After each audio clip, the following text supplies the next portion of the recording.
الحمدللہ رب العالمین والعاقبۃ للمتقین والصلاة والسلام علی سید الانبیاء والمرسلین اما بعد فاعوذ باللہ من الشیطان الرجیم بسم اللہ الرحمن الرحیم۔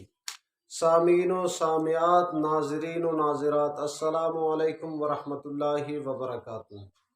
بعض لوگ یہ سوال کرتے ہیں یا بغیر سحری کے روزہ رکھنا کیسا ہے؟ سن لیجئے، حضور نبی پاک صاحب لولاک صلی اللہ علیہ وسلم نے فرمایا، سحری کرو، اس میں برکت ہے۔ جو بندہ سحری کرتا ہے تو رب کریم کے فرشتے اس کے لیے دعائیں مغفرت کرتے ہیں۔ ہاں، کچھ نہ کچھ سحری میں کھایا کرو۔ بعض لوگ یہ کہتے ہیں کہ ہمارا صبح صبح دل نہیں کرتا کھانا کھانے کی۔ اگر نہیں کھانا دل کرتا، تھوڑا سا ایک نوالا بھی کھا لے یا تھوڑا سا پانی پی لیجئے تو اس میں برکت ہے، اس کو ضرور ادا کریں۔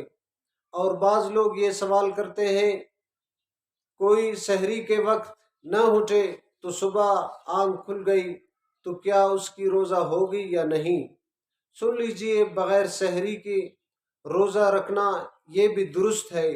کوئی آنکھ نہ کھلی تو صبح آنکھ کھلی، یعنی فجر کے وقت آنکھ کھلی، تو اس وقت بھی وہ روزہ اس کا بالکل درست ہے، رکھ سکتا ہے۔ اگر دیر سے اٹھا پھر بھی اس کی روزہ ہوگی۔ دعائے رب کریم سے ان باتوں پہ ہمیں عمل کرنے کی توفیق عطا